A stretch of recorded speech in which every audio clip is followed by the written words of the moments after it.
Thank you so much for joining us, Lissette. ¿Cómo estás? How are you? Good. How are you? I didn't even ask. I'm so sorry, girl. Do you speak Spanish?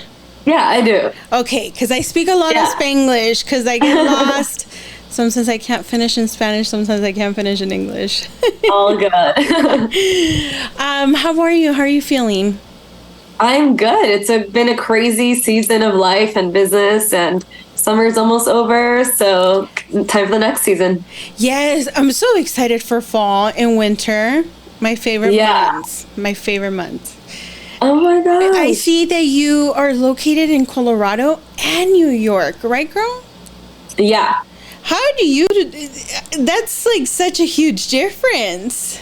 Yeah, so I actually lived in New York City for 7 years, and we decided to move to Colorado in 2022. I was about to say 2002. And I love it here. I primarily wanted to move here purely just for the outdoors. That's something that I really needed. I personally don't like New York, but the reality is my team is mostly based out of New York. I have a lot of clients in New York, so I spend at least 1 to 2 weeks out of the month in New York. Oh, okay. That's not too bad, though. That's not too bad. No. Not at all. Especially if it's for business, so you're busy. Exactly. Every time I'm there with a mission. I am not doing anything else. And yeah, I'm actually hoping that by next year, it's like barely going to New York. So that'd be great. That's nice. Did you grow up in Colorado? No, I grew up in Miami. Really? Yeah. Okay. Girl, so you've been all over the place. Yes. So, growing up in Miami, how was that? Such a party city. I guess, but when you live there, that's not what you're focused on. You know, like you live in the suburbs, everything's fine. I will say it was very fascinating growing up in Miami as a Latina because I didn't actually realize I was a minority until I went to college. That's like my funny story because when I went to school in the South, in Tallahassee, Florida. And it's just a completely different experience. So I actually realized like, oh, wait, Miami is literally all Hispanics. So yeah, it was a very interesting experience. And I definitely, I visit often purely because my sister still lives there and my mom lives there. And I love just being with my nephews and family. So it's nice to be able to go, but even when I visit, I'm not in the party scene. I don't drink alcohol. I'm not that girl. You're like, you know what, though? I live in San Diego. And a lot of people, think beaches, rollerblading, bikes. And I'm like, no, life is not like that here. So I kind of understand that, What we perceive of Miami is obviously not what you experience. But that is so cool. Okay. So, you know what? And I actually started wrong. If you could just share with us, where can people find you? Because people need to find you. You guys are about to find out why you need to find her. You're all good. So I'm at Lissette Calv. So that's my name and a shortened version of my last name. My full name is Calveiro. That's a funny thing. People are usually like, your last name's Calv, right? And I'm like, no, it just didn't fit on Instagram. And it's hard to spell for some people. So I'm at that handle in all the places of the internet. And I also have a company, Instagram, website. My company's name is Influence with Impact. And you can find us there. That's mostly focused on creator education and all the amazing things we're doing in the creator economy. Yes. Okay. So she just said it, you guys. I actually found you, Lissette, on TikTok. Oh, nice. And I started following some of your tips and I started applying them however I could. You guys, she's a secret weapon. She's a secret weapon. Thank you. Her company is a secret weapon. Like, hopefully one day, my dream is actually to work with you, like to hire your company because even, the influence with impact. I love my little catchphrase is creating content con corazón. Oh, I love that.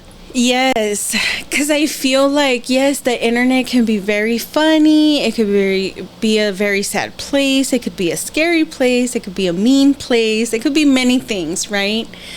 But I love creating content with heart, with impact, with significance. Right? The way that we can connect with one another.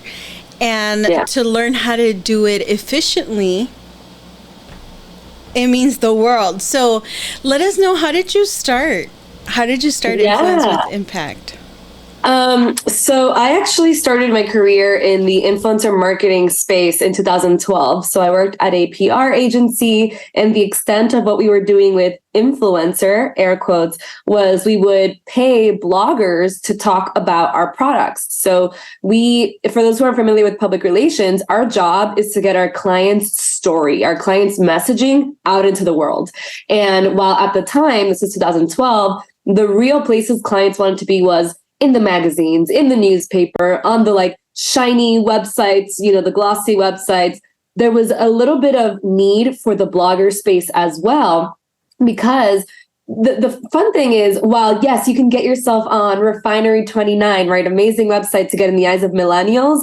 What about actually a millennial talking about you in their personal blog? Like that authenticity behind bloggers is what a lot of our brands were chasing at the time. So that was the first time I personally had anything to do with bloggers. And I remember back in the day, we were paying, $100 here, $100 there. And that was a big investment for a lot of our brands, even though they were Fortune 100 brands, but people were not investing in influencer marketing. That was kind of the start of it all. And then as the years kind of went by, I personally realized, right? So we're looking at timeline 2012. I'm now, fresh out of school. I'm like, I need to pay off my student loan. Right. So I'm seeing that bloggers are making money because I'm paying them. So I'm like, well, I'm going to start a blog too. So we have the two stories now, almost split paths, because I have the career, as I say, the LinkedIn version of the career. So me, the influencer marketer, and then I had the path of me, the creator, working with brands, and they both have really fascinating journeys.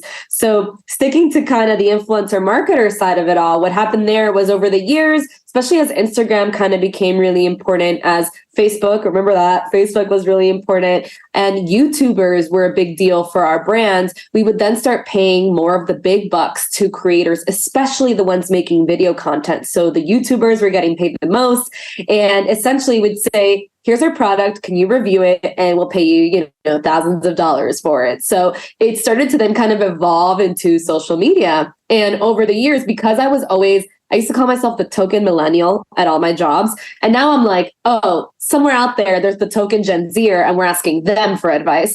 But back in the day, I was being asked for advice by like vice presidents of a company who didn't know how to use social media or talk to influencers or anything like that. So what was great is that because at the same time I was, showing up as a creator, a lot of the roles that I had in the advertising and public relations space really valued that. So they were like, hey, since you have a blog, what would you do with this? Hey, since you have a channel, what's the strategy here? So I started to realize, okay, I'm kind of like the go-to influencer marketing person in all these agencies that I'm working at. The next agency that I decide to take a job at, I'm now leading the influencer marketing initiatives. So what that means, I was building teams, right? I was building teams that were going to run influencer campaigns. I was putting the strategy together. And now it's like 2018, which I feel was the first year we actually were spending a lot of money. I was spending at least $1 million a year on influencers in all of our campaigns. So literally going from like $100 to a blogger here and there to millions of dollars spent every year, because brands started to realize influencers do have a lot of value. People trust them more than the newspapers. And for those who aren't familiar, this is a fun little fact from the advertising world, but it actually is cheaper to hire an influencer with tons of followers than it is to put an ad in a magazine like, let's say, Vogue. That ad that people are just gonna, turn the page over is gonna cost you 6 figures. So actually paying a creator, thousands of dollars to be able to talk about our product is such a better return on investment. So I think that's why a lot of brands started really shifting to influencer. And then I ended up becoming the director of influencer marketing, which in advertising, that's a pretty big role at Ogilvy, which is the largest advertising agency in the world. And I was like, I made it. And as soon as I made it, I was like, this isn't that fun. And it's just a little nugget, because I feel like a lot of times we have like all these dreams and goals, and I want to get to this level, and I want to be here, and I want to work at this company, and I want to work with this client. And then when you get there, you're still unhappy. So that probably wasn't the answer to your happiness. And not that the company wasn't amazing. I really loved working there. I loved the leadership teams I was surrounded by. But I decided, just a year in working there, I think it's time for me to just start my own version of what I'm doing, right? Because everyone keeps hiring me to build. So why am I building for others? Let me build for myself. So that kind of started part one of what Influence with Impact became today. But I'll stop there for any questions before I give you the creator side, because they intertwine at the end. Obviously, you stated you started in 2012 and you've grown so much, right? And you've evolved yourself, which I love, reinventing yourself and growing into the changes and going with the changes. You've handled that so well. Did you go to school for like marketing, or what prepared you to get that role in 2012? Yeah, I actually went to school for public relations. So I thought I was just going to keep working in public relations my entire life, because at the time there was no social media classes, nothing like that. So it was purely by my own hobby of exploring social media that I became the go-to social media person, right? Because again, this was just something that people weren't teaching. Everyone was kind of using it and figuring it out as they go. So yeah, it just, I think, goes to show, like, if you're really interested in something, just start playing with it, start getting experience with it. You don't have to do everything the school way, right? And it's crazy because I'm sure now there's all these classes for things that I still think is not going to catch up to how quickly this industry's changing. So every day I feel like there's a new trend, there's a new thing going on. Like, you have to be really, really fast. Because, and that is so true, because in my community college, I went back to school and I was like, I want to learn, like social media manager. Like, I want to learn more what I can do. They're stuck, unfortunately, because just how school works and how everything needs to be like standard, and there's protocols and stuff. They were teaching stuff that I'm like, oh no, we're way like far from that now. Yeah. And it's funny you say that, because one of the services and programs that I have is my mastermind. And we'll talk about how that started, but it was originally intended to help creators become creators. But I've actually had a few people join whose intention is to literally just build a career in social media. And I've had a few people who, for example, go off to become influencer managers and go off to become social media managers for a company, because they're taking what they're learning from the mastermind and applying it to client service instead of only on themselves, which is really fascinating. I need that class, girl. Is that one on your website? Yeah, so the mastermind is something that we only open doors when enrollment is open, kind of like school, every semester. We just wrapped up a cohort, and then every, season we have a new one. So the next one is probably starting in the beginning of 2024, because we're actually making some really fun updates. Oh my God, I need to get in. I need to get in. You guys, if you're in any type of content creation, because it's not just company, and that's what I love about you, Lissette. When I was looking you up, so you have many shops and events. You also do influencers and people for influence, and then brands and agencies, which again, this hopefully kind of gives an idea to people that are listening that there's not only one way to do social media. There's so many ways that you can work in it. There's so many ways that you can make money off of it, right? Yeah. This is why you need Lissette in your life. Go and follow her, please. I can't say that enough. Also, what I love is that sometimes you do touch into personal stuff. So not only are you sharing like amazing things, but then you also have that connection with us as an audience where we feel like we know you. Like, I feel like you're my friend. Like, I'm talking to a friend right now. Girl, just how do you handle it all? Like, this is a lot.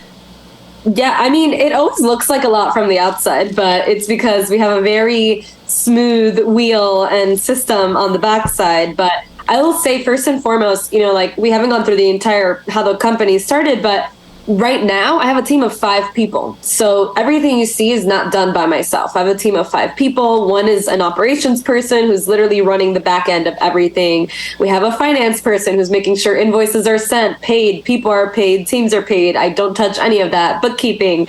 And then I have 2 client service people whose job is solely to support with actually working with clients. So more of the agency model now, where I'm kind of the person at the top, kind of giving direction, but my team is executing all of the day-to-day stuff, which is a really great way that I'm able to then, myself as a creator, continue to function and show up every day because I have the time to do that. And again, that doesn't come from day one. So that is something that over the years has kind of built, but it is not realistic, to your point, like to do all of this and have all these services and make all these courses without any sort of support. So little nod to people out there to not compare. Yes. And not only that, but I think it's important, when you look back at it, it's 2023. So you've been putting in work for 11 years. This not like, it's not like you got TikTok last year and this just happened automatically. Exactly. Yeah. And what's fascinating is I see a lot of people who maybe blow up overnight, right? It's actually very easy to go viral. You just post the same thing over and over with catchy head hooks and you're viral, right? And when it's easy to go viral, sometimes it's easy for people to become overnight, having a lot of followers. But the reality is they don't have overnight experiences and they don't have overnight trust. And that's something that I've really worked hard to build all of my career. Is my reputation is very well trusted, not just by my clients, but people in the industry. We're constantly talking about like our unique point of view on influencer marketing. I go in, and these days I don't have the capacity to run influencer campaigns anymore for people. But what I do is I'll go to different companies or agencies and I train their teams on how to work with influencers. So really a lot of stuff that I've and that's because of the authority and reputation that I've built over the years, why people bring me in to do stuff like that. So I would say, again, it goes back to me, to the comparison game, because a lot of followers doesn't mean someone is fluent in the business that they're in right now. But it also means, like, this is not to discourage anyone. It doesn't have to take 11 years, right? It took 11 years because it took that long for me to figure out what the heck I wanted to do. But if you can just show up every day, you're going to get there much faster, right? Like, there was a lot of years in between that I was working in influencer marketing, but I wasn't thinking about building my business. Like, I never thought I was going to build my business until the last 6 months of my career. So imagine if I had started earlier thinking about it. I definitely would have started my business earlier. So it's really about like one foot in front of the other, take small actions every day, but don't compare yourself to people with a lot of followers, because they don't have the trust and the experience built in yet. I've heard that going viral is actually something negative, because one video can cause you to have millions of views, millions of followers, but are you going to be consistent? Right? Are you going to be creating the same thing? And it's almost like I'd rather grow organically and slowly, but with a secure fan base, than just grow overnight. Yeah. And the thing is, when you're growing overnight, you're usually getting people who are interested in what you had to say in that one moment in time, right? So whatever you went viral for, they're interested. And it's funny because unless you're actually talking about that often, you're not actually going to get the follow button. So that's another thing. Like, having 1 million views is not going to get you 1 million followers unless you've consistently been talking about that thing. But to your point, there's some creators who go viral and then they feel pressure. They feel like, well, now I have to only create about this because this is the only time that I get followers. This is the only time something goes viral, and it really just starts to lose authenticity. People burn out because they think they have to make the same thing over and over again. So going viral every now and then is great because it gives you an opportunity for more exposure, but should never be the goal because it is not fun. No, that's why influence with impact. Okay, and so how was it structuring influence with impact? Yeah. So when I, and again, the other side of my career as a creator, that was pretty straightforward. I was just kind of, had the blog. And what's funny is at the time, the blog, I didn't actually make a single dollar until 2017. So that is 4 years after I started my blog. And that's very fascinating because I feel like that's another thing people think, oh, I'm going to become a creator. I'm going to start making money right now. But the thing is, when I first started my blog, first of all, no exposure because I didn't know anything about SEO or like how to get found on the internet. I also had no mission or purpose. I was literally like posting what I did this weekend. And if people don't know you, I'm sorry to say they're not going to care about you and your life and what you're doing every day. So you really have to lead with value. And once I finally realized that, then I started seeing growth. And even working with brands, that kind of took a little bit of a while to build those relationships with brands. So I was kind of doing that again at the same time as I was a marketer. So I did have that advantage of knowing how marketers think. So that did kind of give me that leg up. But when I was leaving my career, my corporate job, I decided, well, at that point, I had actually surpassed my entry-level salary of New York City. So when I first moved to New York City, I was making $60,000 a year, which now I'm like, that's impossible to live on in New York City, by the way. Yes. But at the time, I was like, yeah, you know, if I surpassed my first New York City salary working with brands, that's going to be my like safety net while I build the company. So I basically was using the work I was doing as a career, and then I was building the services of working with brands. So what I was building at the advertising agencies, I was going and offering those services to other agencies now as someone who could come in, a consultant, right? So I had these two avenues. I had, you know, services for brands and then hire me as a creator. And then what was fascinating is before I ended up quitting my job, a year before that, I actually got a certification as a business coach. And the reason that I did that is because I was having like, you know, quarter life crisis. I was like, I want to do something else with my life. I want to leave advertising. I want to go be a coach. And what's funny is I really did not like what I learned. So I got my certification, but I did not like the environments I was in as a coach because I was like, I don't know, it just feels too gimmicky. I didn't like it, right? So I dropped it. But then when I'm starting, you know, the business, when I leave my corporate job, I'm consulting. But what ended up happening? Okay, I quit my job at the end of 2019. At the beginning of the year of 2020, there was a pandemic. And what is crazy is I had this amazing client I had landed. It was a national cruise line. So I was like, wow, like this is my first client. How cool. But of course, everything got canceled because of the pandemic coming in. And for those who, this is a fun fact, but people in the cruise industry knew about COVID like in February. So by February, things were already shutting down for us because the first kind of big moment in the pandemic was a cruise line that, you know, had to be quarantined. So anyway, a little random nugget. But when that happened, I said, well, if I lost this big consulting client, and I bet you brands are going to start putting partnerships on pause, what else can I do to sustain my business through the pandemic? So this is now in March. And I said, can I coach creators? Like, would people buy into that? And nowadays, I feel like you Google influencer coach, creator coach, and like you find 100. But in 2020, like no one was doing this. So I was like, well, let me see, right? So I go out and I remember I made this social media post that was like, you know, I talk about career on my page often. I talk about creator tips. Let me blend the two together. And I'm officially, you know, doors are open for business if you want to hire me to help you grow your career as a creator. You know, one-on-one coaching.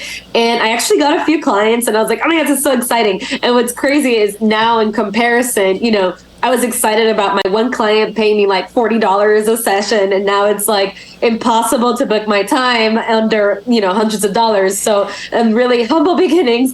And when I started getting more clients booked, I realized I really do love coaching, but I would love to offer it to more people. And I just don't have the time, you know, literally in my schedule to give as many coaching sessions as I want to.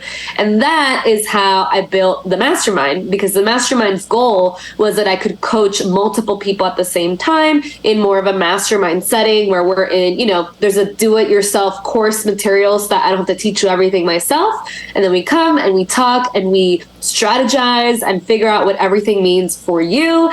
And To date, that's definitely my favorite service that we have ever come up with. And it has been the one that I think, because you're in a mastermind setting, for those who haven't been in a mastermind, it can get really emotional too, because you're like growing a business. You are being challenged every day. It's not like you learn stuff and then we do Q&As. No, you learn stuff and then I ask you, why haven't you shown up yet, right? Or I ask you, what's holding you back? And we're working through it. And it gets really intense in a very positive way. So for me, that was like such an incredible way to work with creators. And then now that was the first structure. It was consulting for brands, coaching for creators, and hire me as a creator. And I kind of stuck with that for the first year, which again is just another tip for anyone trying to start a business. Don't try to do everything at once. Everyone kept telling me, you should do a course, right? Just a course that someone can buy. I was like, nope, I don't want to. I'm sticking to these 3 things only, and I'm perfecting them before I expand and before I make other services. And I really did stick with that for pretty much the entire year. And then the next, once I finally had a virtual assistant, which was my first actual hire, I was able to have more time back to be able to try different services. And I call that like the experiment year, where I was like, okay, now that the core services are pretty good, what are some new things that I can start adding on? And there were some things I added and then deleted, and there were, it's okay. Like, you're starting your own business, you're allowed to experiment and play with what's best. Yes, I think something very important that you just said is just showing up. Mm-hmm. People don't realize you just have to show up. You just have to show up. Oh my God, I've needed you my whole entire, I've needed him my whole entire career, but I only started social media in 2018. But yes, oh my God, Lissette, you offer so much to people. Where have you been, girl? Thanks. I really want to work with you. But we'll talk off air. But yes, wow, that is so interesting. And again, I think I'm just amazed at how you've been able to keep up. And you're teaching, at least this is how I perceive it. You're teaching us that even in the hard times, you have to find a way. Mm-hmm. Like, if this isn't working anymore, let's switch it to this. And one thing that I love that I think we all need to take note of, you guys, doesn't matter what business you're in, stop overwhelming people with services, products. I love that you stuck to 3 things and you're like, I'm going to master them and I'll grow them when they need to be grown. But for now, this is my focus, because there's nothing more frustrating than when somebody offers 1,000 things and you're like, well, where do I fall? Even for something so simple as buying a blender, right? Yeah. There's so many, S200 and I-75, and it's like, what does all that mean? Like, it's overwhelming for the consumer. Yeah. So I love that you focus. Yeah. And, the way we've been able to grow as a business is because we did that. Because when you kind of focus and you compartmentalize things, you're able to build into those. So, for example, the consulting became VIP days, where now brands hire me for a whole day and I go do trainings. Me as a creator, I started building out speaking engagements. Right now, I feel like it's competing, like, which is more popular for me, working with brands or getting hired to speak at conferences. So, like, really building out. And then the coaching side to creators, we actually added talent management at the middle of 2021. And that now is our biggest revenue driver. And that only started because we were building from the mastermind. We said, okay, what do people do after they work with us? Why don't we offer them talent management once they're done? And that has become our biggest revenue driver. So just being able to focus has allowed me to expand without always having to start from scratch. I'm just building on things that already exist. Love that. And I think that is what has kept you growing, constantly thriving, right? Because you've been consistent and you've been perfecting everything that you're doing. If you guys are not taking notes, I don't know what you're doing. I'm taking a lot of mental notes here, because this is amazing, and this can be applied not only in influencing or in marketing for your brand. This works in many areas of your life. Yeah. Lissette, oh my God, what has been like your most fun project that you've worked on?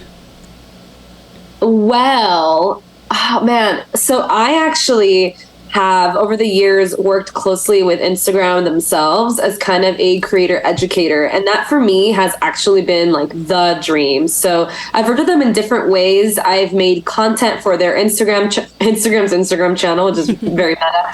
I've also, over the course of this year, for the last 6 months, I was the face of the TikTok channel for Instagram creators. And then now I had just gone to, wow, my dates are all over the place. I'm like, where was I? In June, I was the on-camera host for VidCon and Instagram. And then upcoming in September, I'm going to be hosting a conference for creators on behalf of Instagram. So for me, like being able to actually work with the platform, is very validating because they're like, yes, everything she's saying is legit. But also just to be able to know that the platforms are investing in creator education is really nice because they really want creators to do this, for the long term and to build full-time businesses and to actually grow their careers as creators, which is why they keep investing in people like me as educators. So yeah, it's definitely been the best project. Wow, that says a lot.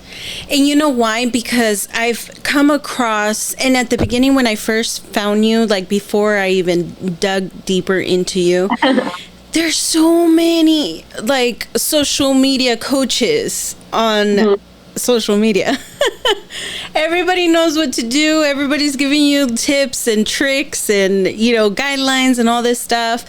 But there's inconsistency that I see, right? They play off.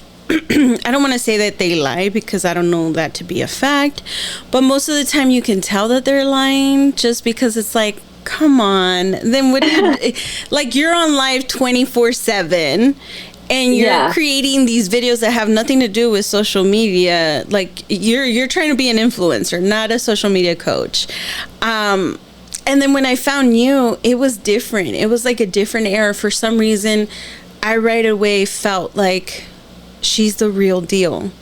Because to see who you've worked with, to see, your website, what you offer, that's why too, I felt like it was important to bring you on and to learn more about you and the services that you provide, because a lot of people need you out there, girl. Yes, thank you. Yeah, I mean, and that's what I love about social media is that I'm able to make a lot of what I believe and the strategies that I use accessible to everyone. Like I'm a big believer that if you can't learn from me for free, you should not hire me. So, and that's the case for everyone. So yeah, I love showing up on social in that way for people.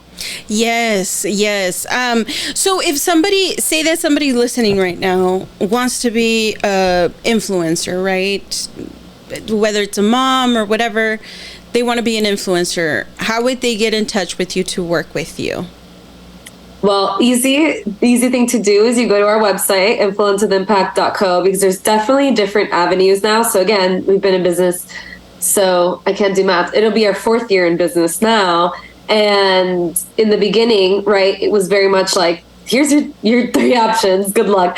But now there's so many different ways of starting depending on your level of commitment. So the time that you have to offer, for example, the mastermind, it is like a course in school. So like that does take more time commitment every week versus doing one of our mini courses that can be done in under an hour and you can learn something from. So, and some people I think are different learners where some people just prefer to go watch some videos, walk away and they caught everything. And some people really need that one-on-one guidance. So definitely go peruse through the website. You can kind of see what's in there. But in terms of getting started being a creator, you really need clarity, consistent content, and to understand how to navigate the business. So however you do that, and we have ways for you to learn all of that.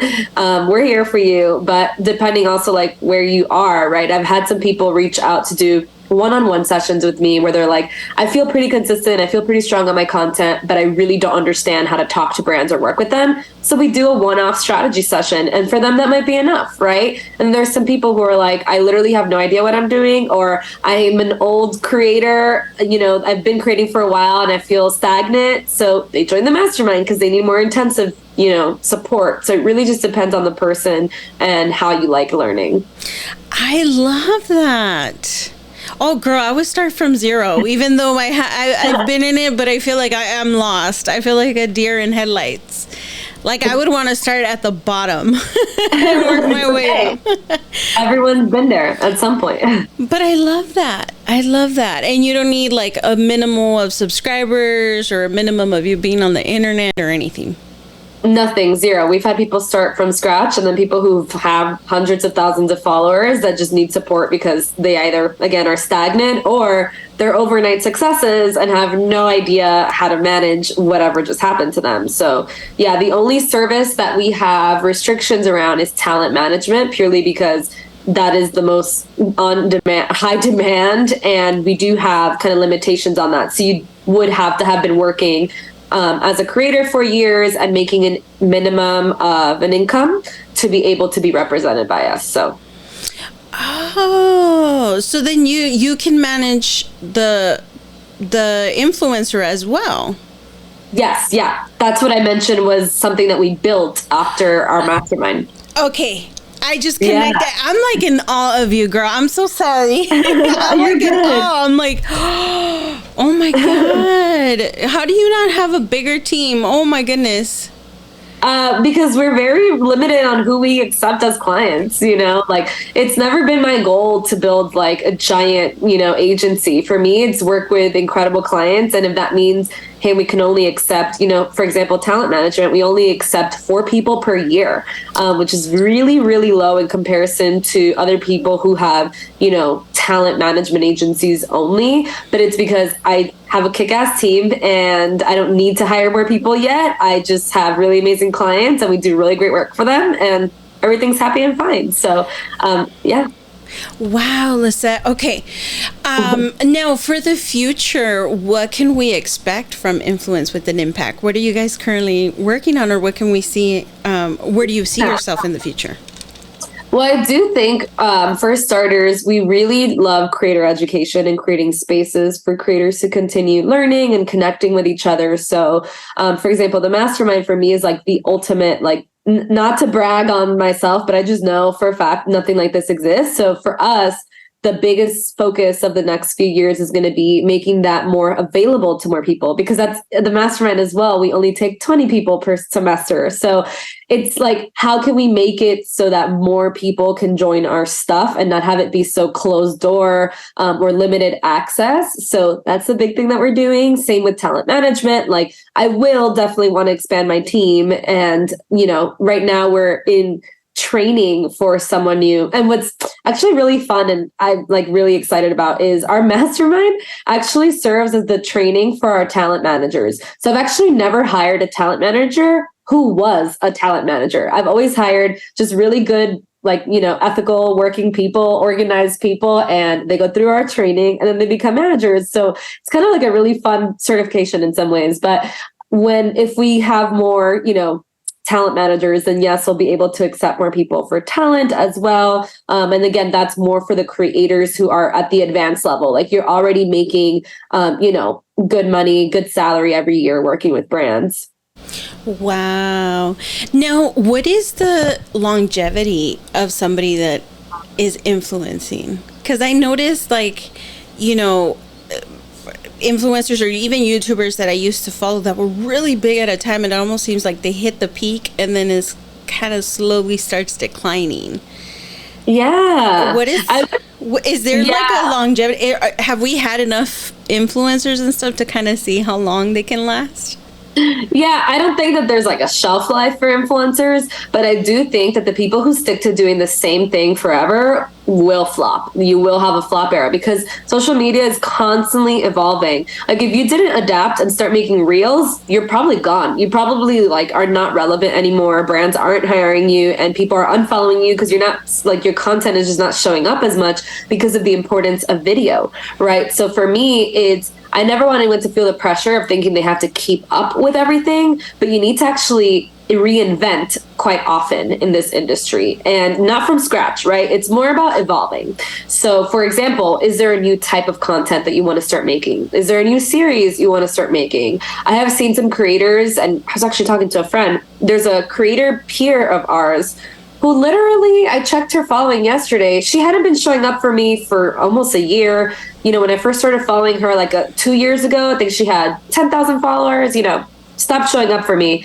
She is about to hit 1 million followers on Instagram, which is very hard to do. Instagram is the hardest platform to grow on. And she's about to hit 1 million followers. And we were like, what happened? And she just changed up what she was doing. She was one of those creators who was making like really beautiful editorial photos, like, the old Instagram, like the aspirational, and people weren't engaging with it anymore because that's just not what people are looking for on social media anymore. So she actually started changing it so she would show people how to do creative shoots in reels, right? So she would make a reel showing how she's making the creative shoot. So before we got the final result, now all we get is this like behind the scenes and, photo versus the moment versus the photo. And she did it so consistently that she's now at almost 1 million followers. So it really is not that you have like an expiration date, but if you do not reinvent and experiment, then yes, like you will go stale. And the other thing too, as a business owner is, because this is an example of following, right?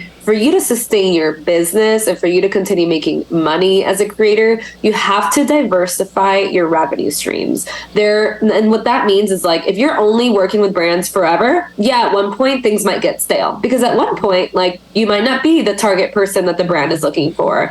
And you might not have the time to continue pitching and talking to brands and building relationships with them. So I always challenge creators to ask themselves, what do people trust me on? And whatever that area of expertise of trust is, build another service around it, right? I have creators, for example, I have someone who, is in the fashion space and he actually started offering like one-on-one virtual styling sessions. Like that's a great way to expand beyond only working with brands. I have someone else who started her own secondhand online store. A great way. People trust you for your thrifted outfits. Awesome. Like, aside from working with brands, you also now have this store. So you really want to make sure that you are building on the trusted things. What you don't want to do is, and I find a lot of creators do this, they get to a certain peak level and they're like, everyone wants to be like me, so I'm going to teach creators how to be like me. But if you're a beauty creator, no one trusts you on that. And then they wonder why their like courses don't sell. Well, because no one trusts you on creator advice. People only trust you on beauty and your recommendations and your reviews. So if you started a beauty line tomorrow, it would sell out. Like sometimes people just like pick the wrong thing. And I'm like, you got to go where people trust you and you will build a bigger business if you make services in that direction. That makes so much sense. And these are such simple things. Like one would be like, oh, well, that makes sense. That's of course, like common sense. Yeah. But no. And especially as a creator, I feel like sometimes it's kind of hard to see where you're at. Right? Yeah. And where, like, especially when you're first starting, to figure out what your audience is. Where do they trust you? What do they like about you? Because it's not instant comments or feedback that you get. And I feel like that's where you come in, because you get to observe it all, take it in, analyze it, and then tell us, like, no, you should work on this, and this is maybe, let's guide you this way. I love it, Lissette. I love it. One last question, because I know you have to go. What are your price ranges that you work with? Just to kind of give us an idea. What do you mean? Like, so if somebody, because I didn't see any prices like on your website. So like, for instance, like if I want to do the mastermind. Oh, everything is on Teachable. You probably have to, so you have to click on the service and then it'll take you to the page of the service where everything is. Oh, okay. Yeah. So yeah, because that would be annoying if it was like price, like a laundry list. But once you click on the thing that fits for you, yeah, everything's there because you have to check out. Yeah, I mean, everything from, like our DIY mini classes are anywhere from like $20. And then our mastermind is actually kind of like our mid-tier. So the mastermind is in the $3,000 to $4,000 range. It's a whole 6 months together. So think about it like a college course. It's like tuition.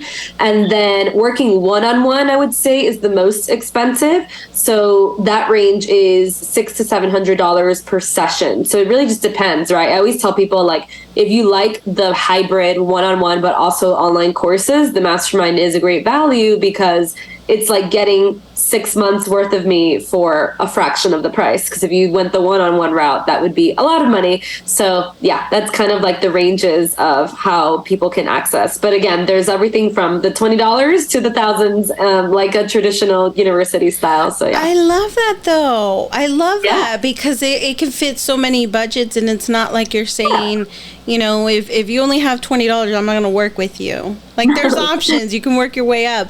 But I see, like, if you're really trying to do this, for my listeners, if you're really trying to be a content creator, a brand, get your name out there, do things, this is almost like an investment that you're doing.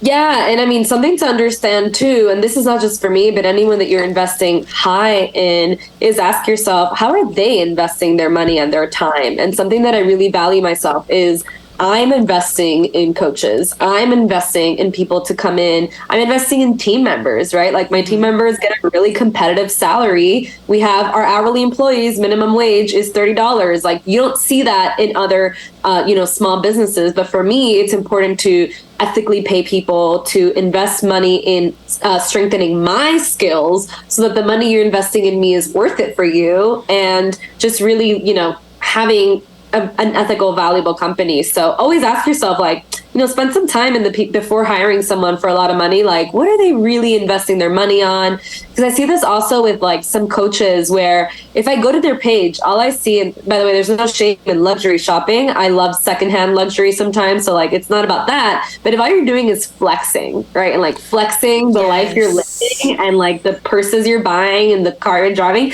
like that doesn't make me feel good about investing in you, because it just makes me feel like you're doing it for the money and you're doing it for the flex. So for me, it's important that like, go do your research before you actually hire someone. Yes. And myself did research, see if you vibe with the person and what they're actually using their money on.